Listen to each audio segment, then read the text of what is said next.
Hey, what's up everyone? I'm KHG, back again with some more Warhammer. Today's video is another one by Luetin09. This one is called The Horror of the Arco-Flagellant. Yes, flagellants. I picked this video for no particular reason but that word flagellants. I had to understand who's gassy in the 40k universe. I mean, everybody likes some beans from time to time, but come on now. Anyway, I know it has nothing to do with beans or gas, but I do want to find out what it is about. So without further ado, let's get into the video. All right.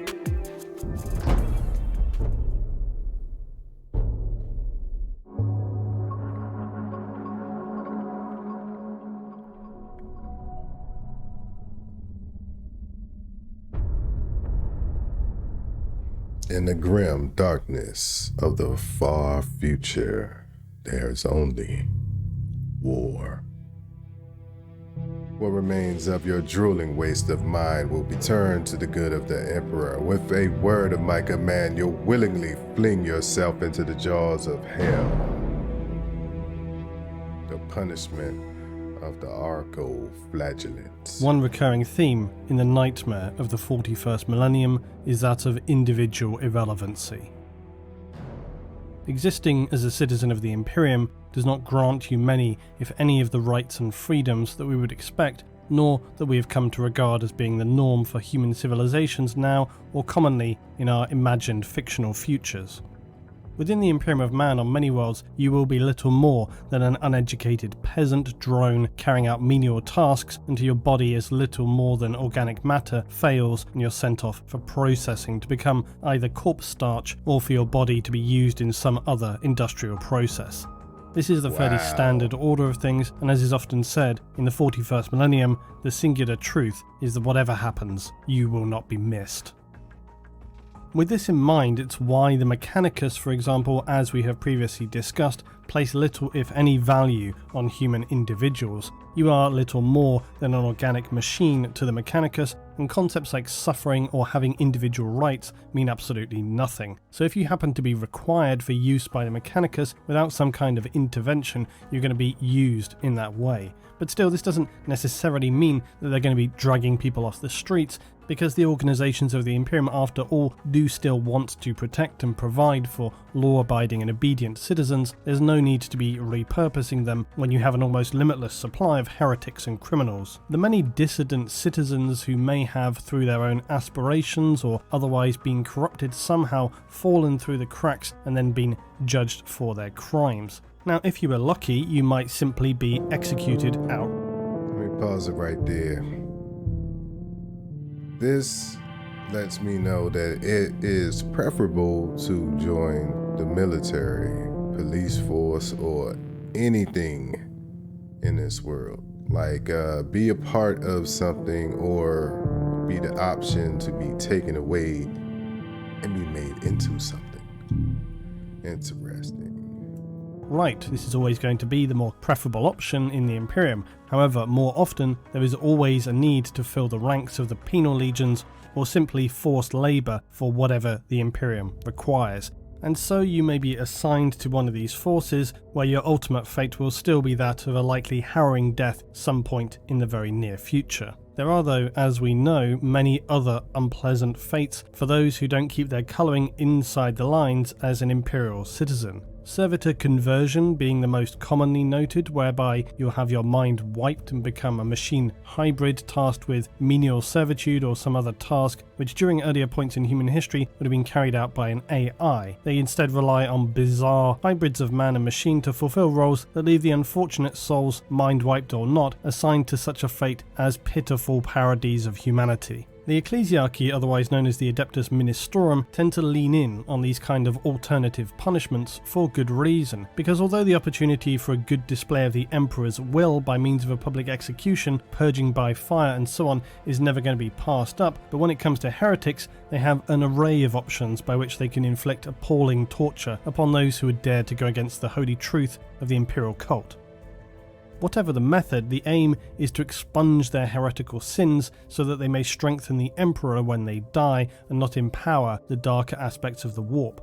Or that is their belief anyway. This rationale is not something that I feel is often appreciated in terms of the reasoning for punishments for heretics. It's not arbitrary or senseless. The belief is that the more extravagant the purging, the more traumatic, then the more effective it's going to be. And this includes self-explanatory punishments like the rat pit, and more vague but use your imagination, skin purging, death masking, and of course, Arco-Flagellation.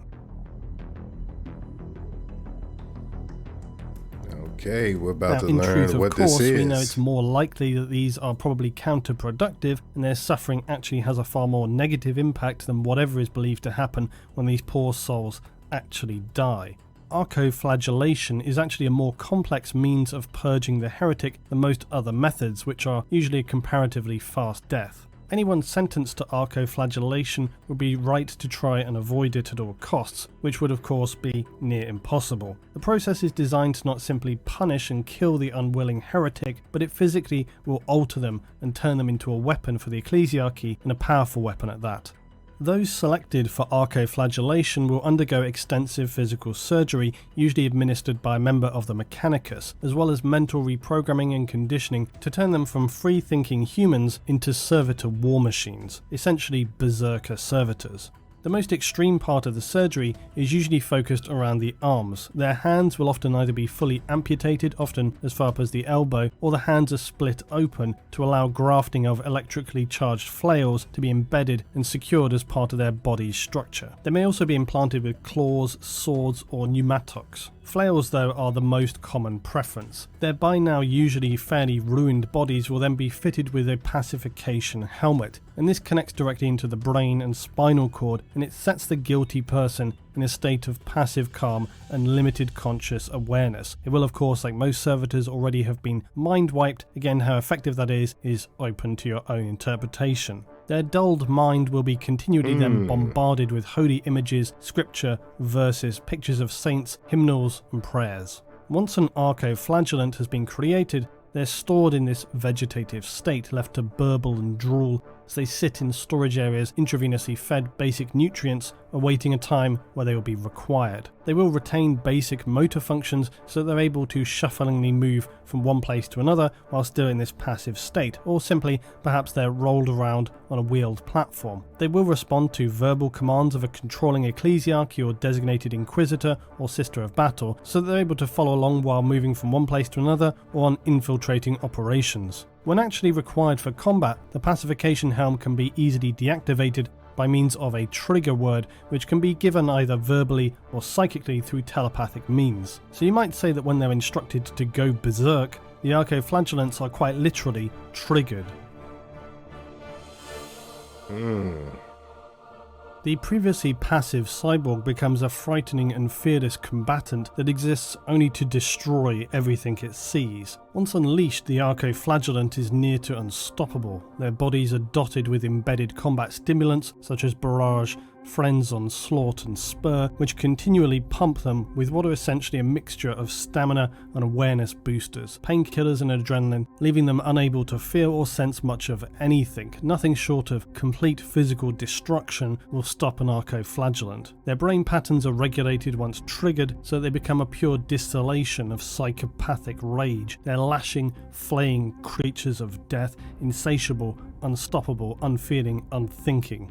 They'll run head-on into enemies regardless of the threat, and heaven help anyone caught in close quarters, as they will flail any target close to them into absolute bloody oblivion. The ecclesiarchy hold no consideration for the survival of Arco-Flagellant units. They're very much designed by their nature as suicide units. They are far from what you would consider a subtle weapon, and are lauded by the more bloodthirsty inquisitors for the sheer terror they can induce, even if that means allowing for some collateral damage of innocence. For while the control of an Arco-Flagellant can mark nearby units as friendly, which would then be ignored by the Flagellant, any innocents who happen to run into it by unfortunate chance would be indiscriminately lashed to pieces. Inquisitors may wish to use Arco-Flagellants, especially in close-quarter environments of, say, a hive city, where they may encounter gang forces, cults, and general bands of undesirables who do not appreciate the presence of an Inquisitor. Arco-Flagellants are ideal for such places. Close quarter, often poorly equipped individuals with weak personal armour, an unleashed Arco-Flagellant can inflict appalling damage and is a significant force multiplier for any sole Inquisitor descending into the darkness of the lower levels of human civilization. Yeah, so what I could tell, they're just basically used by the Inquisitors. I'm going to go out a wing and make a prediction that the Astartes frown upon these abominations. But I'm not sure. Let's go a little further in the video and find out. The Ministorum, while often considerate of an Inquisitor's request for an Arco-Flagellant, will be suspicious of those who are part of any of the more radical factions of the Inquisition. They would far prefer to hand over Arco-Flagellants to the more even-handed Puritan members of the Inquisition.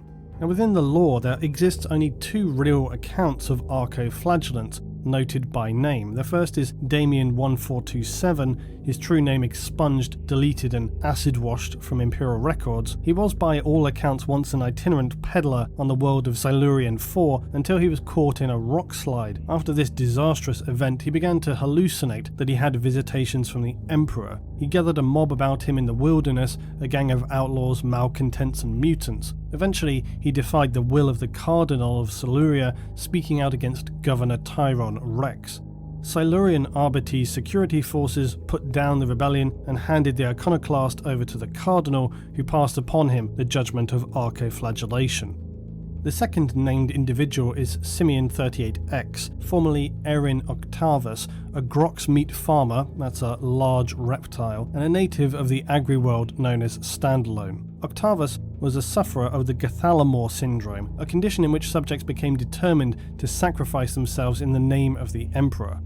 Octavus believed he was tainted by evil. Several attempts were made to placate and purge the farmer, but these failed, and Octavus, spurred on by his hallucinations, would proceed to attack Cardinal Simeon, for which he was tried and sentenced to Arco-Flagellation. Octavus, then named as Simeon38X after the Cardinal that condemned him, still suffered from the Gathalamor syndrome. It was speculated that his pacifier helmet actually worsened this condition, which resulted in him not always even responding to his trigger word. On a number of occasions this resulted in bloody consequences, most notably during his service to Inquisitor Steinbeck. Following the grisly death of several members of the ecclesiarchy, Simeon was almost terminated. Witch hunter Tyrus intervened, granting him a stay of execution. Simeon was given a retrial and sentenced to death masking. After this he was held in stasis aboard Tyrus's own vessel, where he would remain as a ready instrument to be unleashed upon the witch hunter's most hated foes.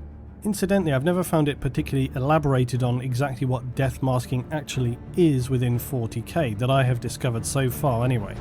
Obvious comparisons can be made to various tortures of the medieval and inquisitional periods of human history. Whoa, what in the hell is up with this dude's, I don't even call it a face, his hole in his head, like, oh god, man. And they all usually involve some horrific means of pressure application, heated liquids or various degrees of laceration, so basically use your imagination. It's probably not far off simply having your head put in a huge vice.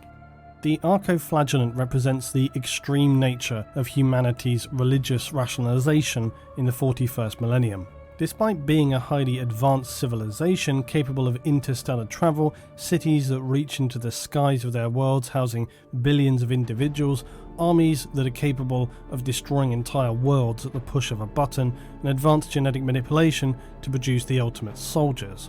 And yet, despite its strength and some of its more recent forward-moving achievements, it simultaneously has regressed into the ethical Dark Ages, punishing individuals in the cruelest ways imaginable, all in the name of fear and the fanatical devout worship of a man who actively fought to discourage and reprimand such behaviours.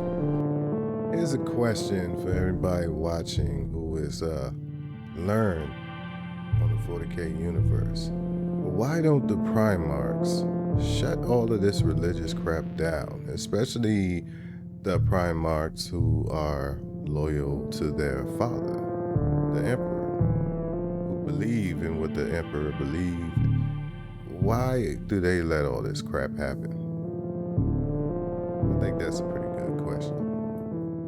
The Arco-Flagellant, while impressively brutal, is a miserable distillation of mankind's combined ignorance, fear, and cruelty. So keeping this in mind, it is perhaps perfectly fitting that they are one of the weapons of the Adeptus Ministorum. The inhumanity of man toward man is our greatest sin. No truer words. Anyway, that is the video. And I have to say that as dark as Arco-Flagellation is, we've seen worse.